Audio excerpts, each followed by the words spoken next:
What's up? You're listening to ToyPhotocast with Days. We are storytellers.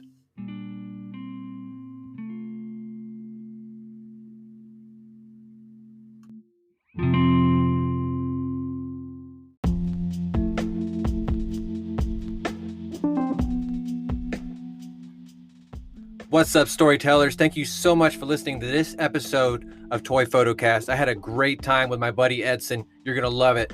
I wanted to go down here and let you guys know what's going on with ToyPhotocast. We have just uploaded our first video to YouTube, and that is with Switpics, episode 1. You can check that out right now in the show notes. If you just drop down, click on it. So it's nothing new, but if you guys want to look at his artwork, his photography, it's able to do a slideshow as you're watching and listening to the interview. It's a great way to be able to showcase your guys' work. So previous guests, hit me up. I'm gonna be able to start uploading those as soon as possible. I'm having a blast doing that. I can't wait to get to the next one and be able to showcase you guys' work some more. Guys, thank you so much also for the Patreon listeners and subscribers. It is a great way to support this podcast. Everybody knows the situation we are in this world, and it's a serious one. This is a great way to support everything going on with the podcast. Is to do a $1 subscription. What you get is bonus episodes every month. We're doing incredible content, quality podcasting to help grow you as a toy photographer. If that's something that you truly and deeply want to do and get better at, you need to listen to those episodes because they're really going to help you and get some really interesting and unique, fresh perspective on changing the things that maybe you need to work on as a toy photographer. So yeah, hop on over to the Patreon. So thank you so much, guys, for listening, and thank you so much for supporting myself and this podcast, and thank you so much for listening. And I truly, deeply mean that. And guys, I can't wait to see you at the next episode. Peace. 3, 2, 1. What's up, everybody? Welcome to another episode of ToyPhotocast with the one, the only, Mr. FigureWorks. What's up, Edson, man? How you doing? Hey, how's it going? Good. Doing good. Trying to stay safe and secluded. Good, man. I'm glad. I know that you live up in one of the most populated areas in the United States, so it's got to be crazy up there right now, right? Yeah, it's a bit scary, to be honest. But yeah, it's trying to stay positive and kind of keep busy while we're at home. So do my best. Nice. And you told me that you went to the grocery store a little while ago, and you had a 2-hour journey getting groceries. Yeah, 2-hour journey as soon as we walked in, all the way till we checked out. So, and it wasn't that busy. It's just it's because there's not that many people working there. Yeah, I don't understand that. Why would you have only 2 cashiers in a time like this? I guess I don't know. Maybe it is protecting them. I don't know. Yeah, I mean that's the only reason I think they could. Yeah. Well, everybody, this is my good buddy Edson. He is a designer, 3D modeler, 3D printer extraordinaire, and I'm having him on the show specifically because he is what I consider to be someone that's a massive influence in toy photography and also in art in general. Your work is in, I want to say, like probably like 75% of all like Black Series shots, which is crazy. You're very generous, man, with like your process and the things that you do, and just in the fact that people can access like a lot of your files for free if people have a 3D printer and they want to use it. And I mean, you're basically like the godfather of Black Series diorama making. That's what I consider you to be. You're too kind, man. I don't know about that, but I appreciate it. You're welcome. But yeah, dude, it's an honor and a pleasure to have you on the show. We've been buddies for a minute and partners in business, and I just have nothing but respect for you, man. Well, thank you, man. Appreciate it. And likewise, Thanks for having me. Yeah, man. Should be fun. I'm excited. So we kind of mentioned it before we did the beginning of the show about how long you've been doing this, but you are professionally a architect, a lead designer at an architecture firm, and Mhm. you got into doing Star Wars architecture as a kind of like a hobby, kind of a side gig, kind of fun thing when you weren't doing professional work. Um, when would you say the start date was for you when you did your first 3D model? Because I know you said the rotisserie was your first one, but when was that for you? Yeah, so okay, so the rotisserie was my first 3D printed model, but the first 3D model I did for like, hobby purposes was a full Jabba's palace. Just mainly like, the throne area and the trophy wall. So that was like the very first 3D model I did outside of like architecture projects, outside of any of that type of stuff I was doing in school. And I would say that was around 20, 2013, 2014, Oh, probably wow. Okay. 2014, Okay. 2014. Yeah. So 2014, and you started out doing Jabba's Palace. I know you've said this to me, but is that your favorite, like, Star Wars set? It is, man. Hands down. Hands down? That's Yeah. awesome. What makes it so appealing to you, man? I'm curious. Well, when I think of Java's Palace, I always think of like the atmosphere, dark, kind of grimy, very, like of the earth type of place. Right. That's, like the walls and stuff look like they're made of, stucco or like rammed earth or like just like whatever materials they had to build it in the palace, and Java made it work and he made it look exquisite to his taste. So I don't know, to me it was like just the materiality, just like the heftiness of the Yeah. palace. I like that, and also just the diversity of like the characters and all the stuff that kind of populates it. Just really kind of caught my attention from the beginning. And I like for me, for Jabba's Palace, I like the amount of like world building it kind of does for Star Wars. Hmm. And George Lucas was a master at this. Like he always had 100 million backstories for every character. Oh And yeah. just to know that everything you're seeing on screen has a story and Hmm. has fleshed out, like that to me was once I learned that, because I didn't know that watching it as a kid, but once I found that out as an adult, I was like, that's incredible. Yeah, That that's is so insane. cool. How do you And come up with that? I don't know, man. You got to have dedication like beyond human sources. So since you made that as your first 3D model, your first one was the Jabba's Palace, did that kind of like scratch an itch for you as a designer? This where you're like, man, like 'cause this is something I want to do. I Um, think it did. It started motivating me to do more scenes, but also motivated me to kind of push push myself to learn the 3D software more. yeah, Because in school we learn it kind of in a very basic way, just enough to kind of get the main basic shapes and stuff of our designs that we're doing. So it really pushed me to kind of develop my skill set more in 3D modeling.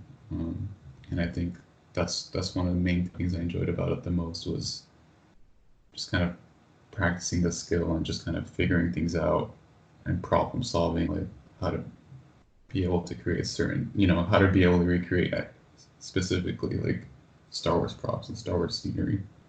yeah, Um, yeah. that's awesome, man. Yeah, I always get blown away by the attention to detail that you go on a model. Like especially like the Kyber crystal crate, like the one that you designed for people that want to, if you want to download that and print that out, that's on Thingiverse, by the way. And whenever I print that out, man, I'm always blown away by the detail. Like, so is it really important to you to get all the little nooks and crannies of every single model? Like, how far when do you tell yourself to turn your brain off whenever you're modeling something? It's the sad part.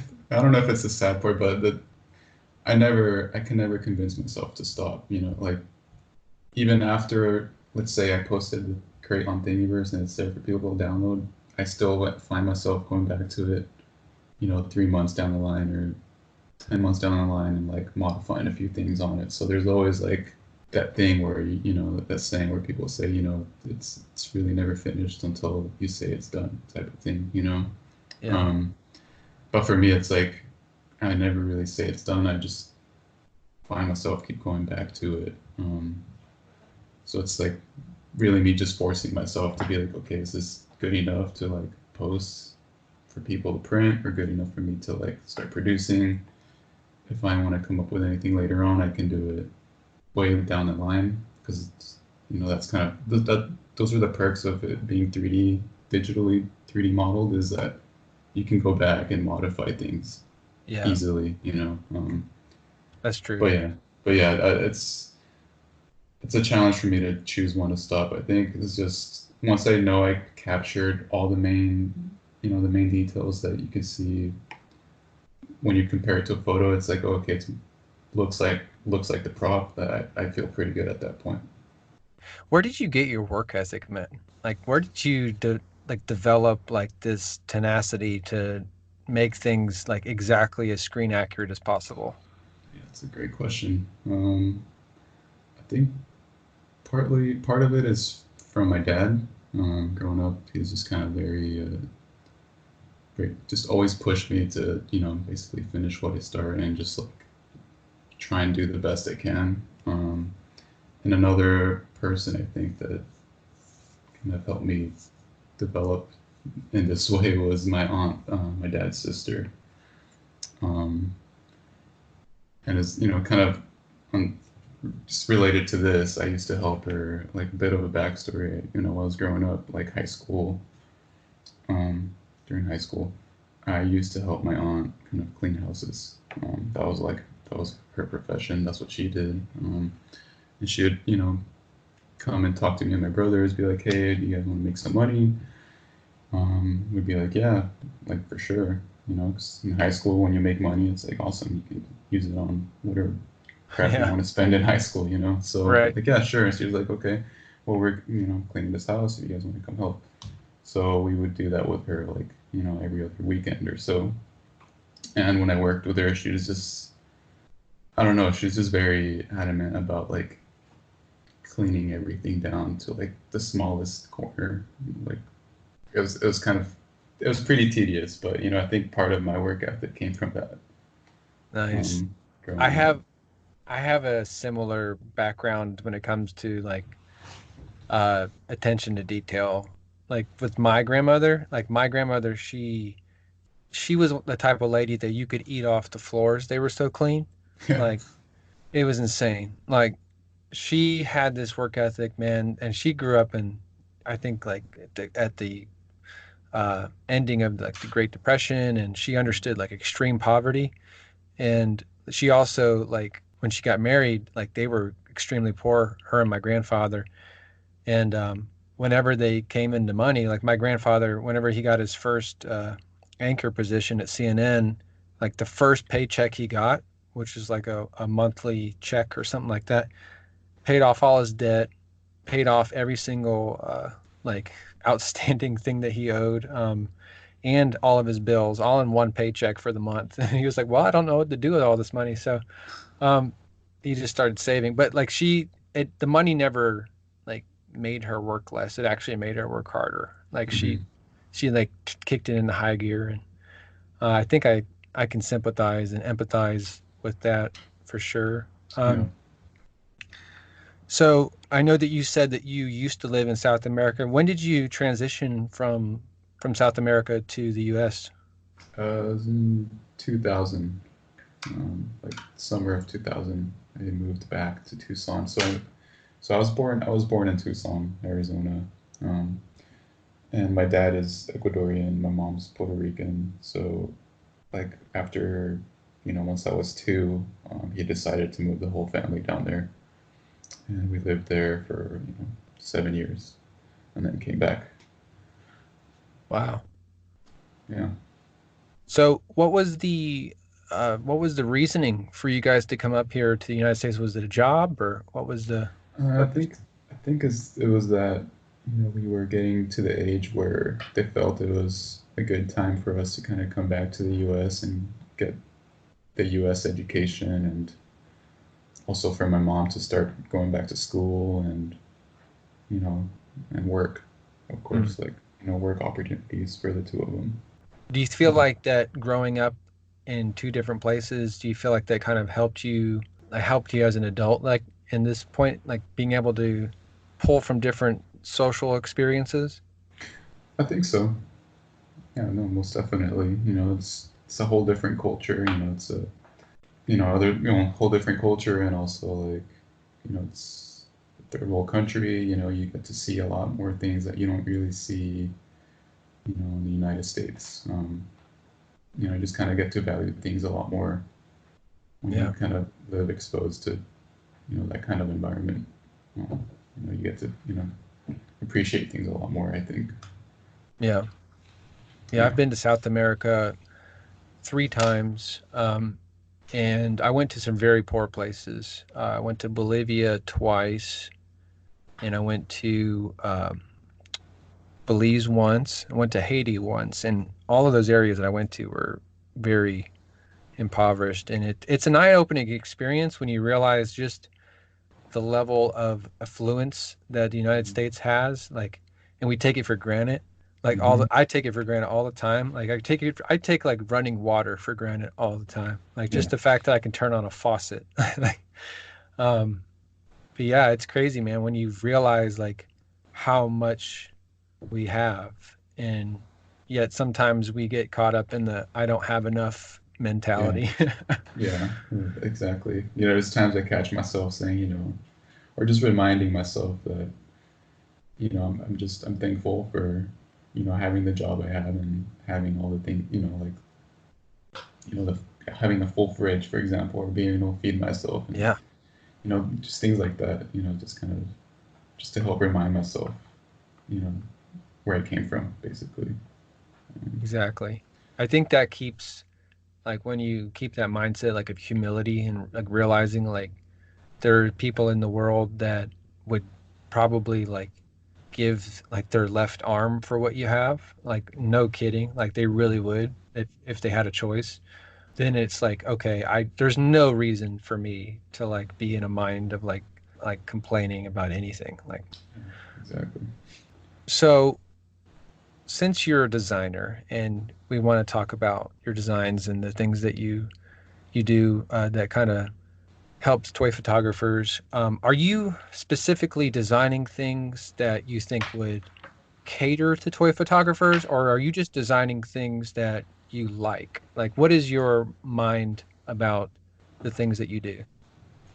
I've, to be honest, I've never designed with the idea or thoughts of catering to toy photography at all. Even in the Really? beginning, yeah, even in the beginning, I never even thought about that.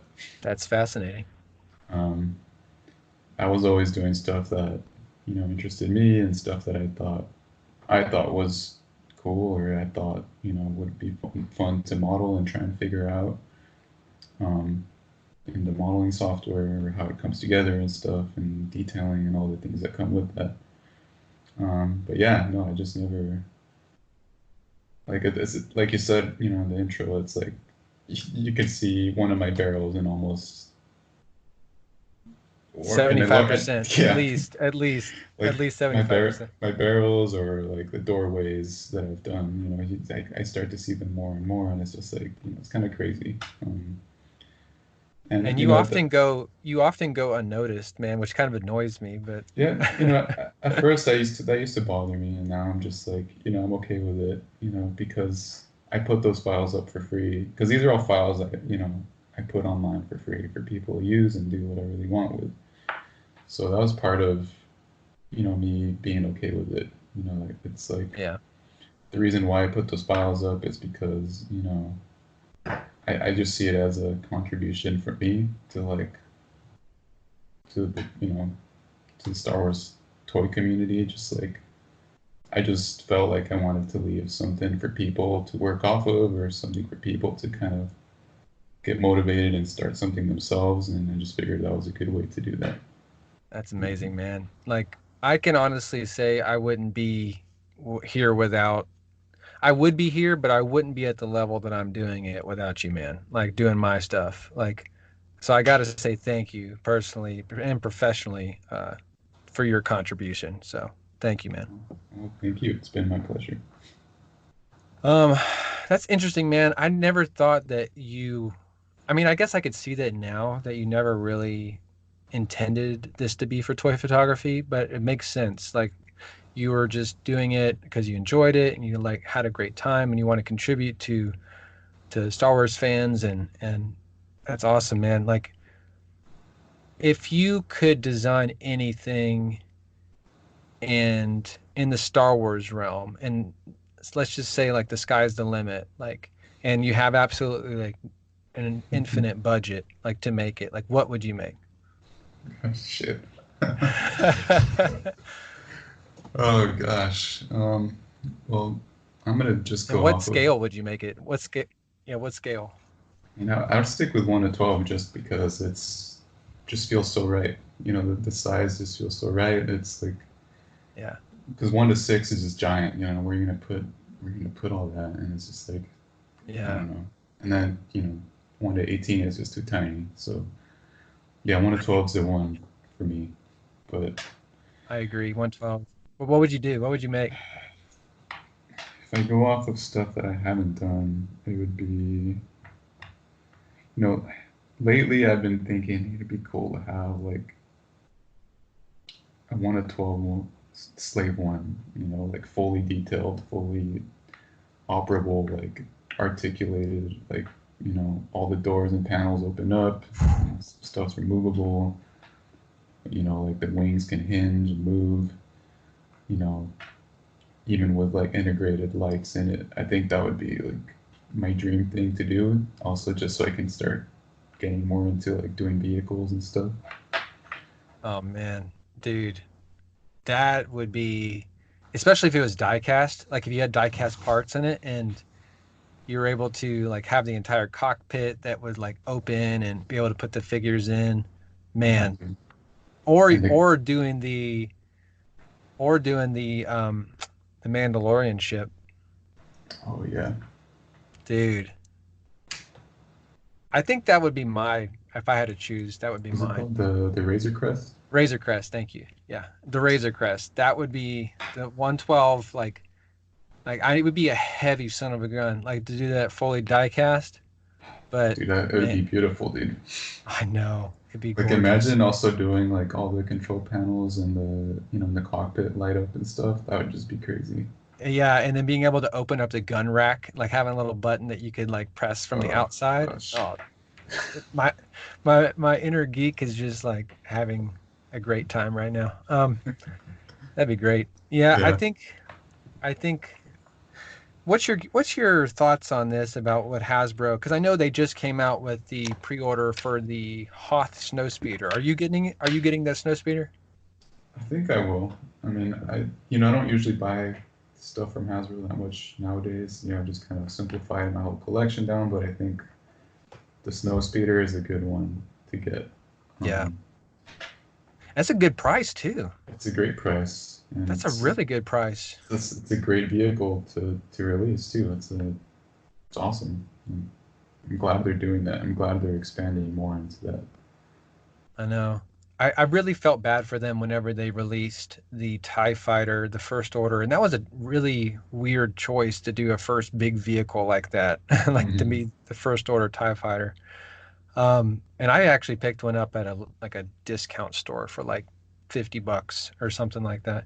How is it? I've never actually seen it in person. Like, must What? is it? Yeah, I've Oh just. I mean, man. I've seen it. On the shelf and stuff. At the It's store. it's But really highly detailed. It's a great piece to have, like especially if you want to repaint it and make it a original trilogy TIE fighter, mm, um, because it's the same design pretty much. But yeah, it's great. I had that I had to actually sell it whenever I moved from Franklin, Tennessee to Lexington, Kentucky. I just didn't have room. And I was like, well, I'm going to be living somewhere that's not my place. I don't want to store it. So I ended up selling it. But yeah, that was one of my prized possessions for a while, that big old TIE fighter. My wife was like, what are you doing with this? Because we were living in a tiny house at the time, and I was storing it in the attic because I couldn't just keep it out like in the living space. But it's massive, man. It takes up a big hunk of real estate. No, I mean, I've seen people make like side tables with them. So Yeah, yeah, they're that big. And yeah. I've seen people. Have you seen the people like do the first order like the interior of the like the hanger with the 112 scale ones? Oh yeah, I've seen those. Those are freaking crazy builds. I don't understand the amount of time and also the amount of space it takes to be able to build something like that. That's like I don't get it. But Yeah, I um, mean, I don't get it either. I just know I couldn't have that in my current living situation. So yeah, me neither. Yeah, like, and I have more space than you do, which is crazy. But back to my kind of wish list about talking about vehicles and stuff. So since Hasbro's making the 112 Hoth Snowspeeder, do you think that they're going to do, because they're making the 3 3/4 Slave One? Do you think they'll come around to the 112 scale, or is it oh, just too dude. big? Ah, man. That's maybe if they do like a Hasbro Pulse thing, like they did for the barge, I could see that. But Is I'm not sure if they do it for like retail and you just pick it up at the Yeah. store. It'd It just be so massive, man. Yeah, how big would that be if it was true 112? I'd have to see. Let me see. Because that would be at least 4 or 5 feet, right? Like in Jeez. length. At least, I mean, if we're looking at it, in real life scale, it's 21.5 meters. So what is that in feet? So it's like 68 feet. Oh, So ooh, 68, you know, just real quick, 68 divided by 2, roughly a little more than 3 feet tall. Yeah, wow. yeah, it's be huge. That'd be I a mean, beast. And then how long was the barge? Was it 4 feet? I think so, around 4 to 5 feet. And that box was massive. I remember like I was working at UPS whenever people started getting the barges, and I witnessed some horrible, horrifying things of people packing those things inside the trucks. People treat packages awful at UPS, Oh but gosh. um, but yeah, I remember seeing that, and that was like it was up to my waist, like the size of the box. It's pretty big. But yeah, just logistics and being able to ship stuff that big, like I know firsthand shipping dioramas is no joke. Like it is ungodly expensive, and so I'm like curious how they would do it if they were to do it. But anyways, back to the interview. So you said that you particularly like the 112 scale. So do I. We both enjoy it. It's become, in my opinion, one of the like I think it's going to be like the only scale people really collect anymore. Like, of course, you're going to have your Hot Toys collectors and stuff like that, but like going into like the next, I predict in the next 5 to 10 years, like most other scales will kind of die down. I think Mhm. 112 will just be predominant and stay and reign as the king of all scales. But I can see that. yeah, I think so. But for the future, are you wanting to do any projects specifically for 112 that you haven't announced yet? Do you have anything that you're working on? Do you want to Well, talk about? currently, well, the last thing I worked on was the version 2 of the rotisserie, and Yep. that kind of just, stalled because of kind of the stuff the world's going through right now. So that's kind of been put on pause. Um, Other than that, it's, I have, I have a lot more projects that I've started that I'd like to get done. Like, Vader's meditation pod is one, or Ooh. the what's another one? I have the carbon freezing chamber, the floor and the stairs. I have the what else do I have? I have the Death Star throne room with the window and the stairs and the side walls. But those are just like more long-term projects for me that I'd probably tackle later on down the line for myself. Yeah. Um, but lately I've been thinking about doing something outside of Star Wars for myself, like a cool rooftop diorama, like NYC rooftop for like my Spider-Man Ooh. Mezco collection. So Are you that's what going to I've be been thinking doing? about lately. Are you going to be doing it 3D printed, or are you going to make it out of foam? I think I'm gonna do it 3D printed, Nice. That'd be just because dope. I have it. Yeah, just because it's easier. Oh, yeah. I love cutting out foam, but man, it is a lot of work when you have a lot of foam to cut. I bet, man. Um, I envy Crashbox Customs with that CNC. That thing is incredible. I've got to get one of those. Yeah, Um, that's a great investment. yeah. So looking into the future, I always like to do like a 10-year kind of journey into the future. Do you see yourself doing like, are you going to stay in the architecture lane, or are you actually going to move over into maybe doing stuff like that you like hobby wise, like professionally? Because a lot, Uh, you do a lot of stuff um, for side money, but like, would you ever consider like joining like a Hasbro team, or like maybe like a Lucasfilm team to make like products, or even like designing like movies or like props and stuff like that? yeah, I mean, 100%. I'd be totally into if that opportunity came. You know, if the opportunity came, I would jump on it Yeah. in a heartbeat. Um, but as far as like, I don't know, the work I do is it's a bit different. Like professionally, it's more real world, and my creativity is works a bit differently when I do that kind of work. So yeah, I don't know. To be honest, I don't know how much longer I'd want to do that for. So I think I can push myself to kind of step outside the box and find the right place for me that can help me with using the skills I have developed with the hobby I do. It'd be great. Yeah.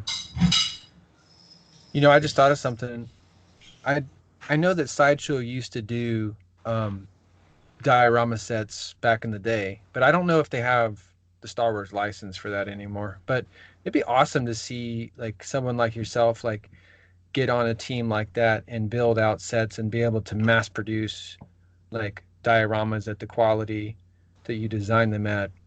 Like I would love that, man. Like if people could access that on a bigger scale, that'd be so cool. And have your name on it, And that'd be amazing. that'd be so cool. That would be great. I We mean, got to knock on ideally, some doors yeah. I mean, that's really what it takes.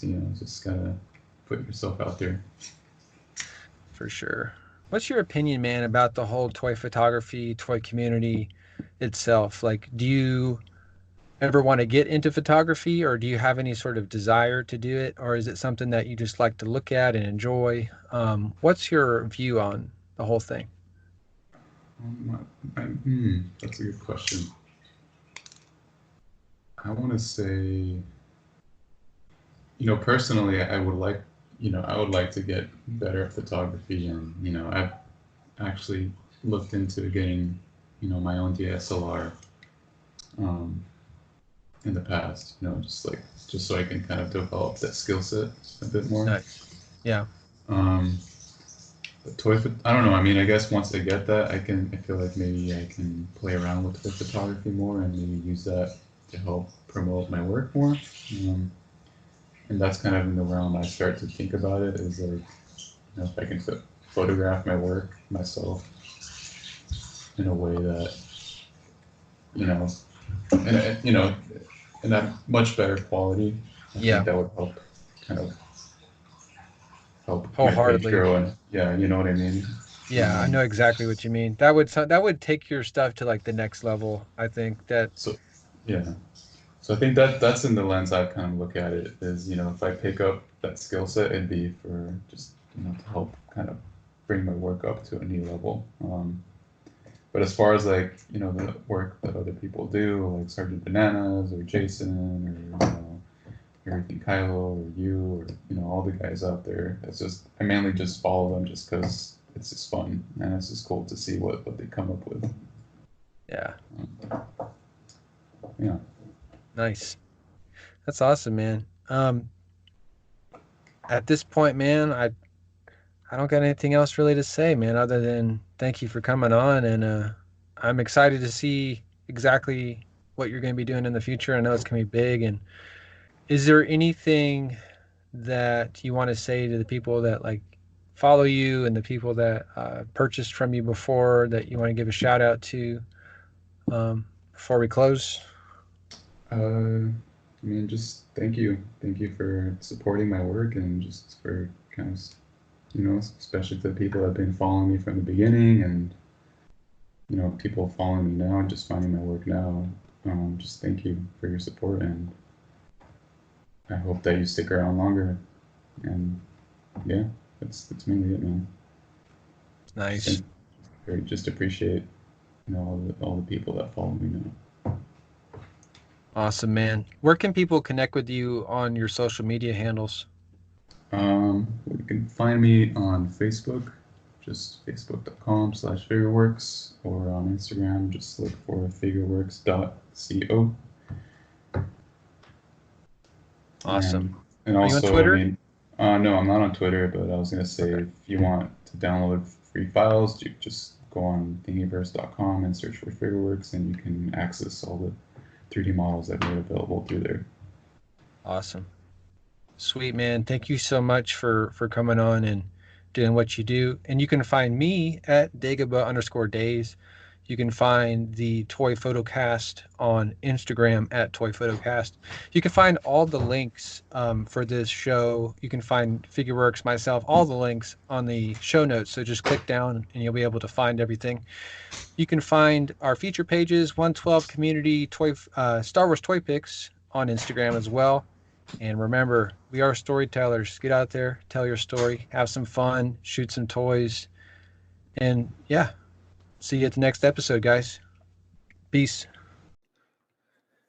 Thank you guys for listening to this episode of Toy Photocast. If you're enjoying this content and if this is adding value to you, please head on over to iTunes and leave us a review. Tell us what you like, tell us what you want to hear.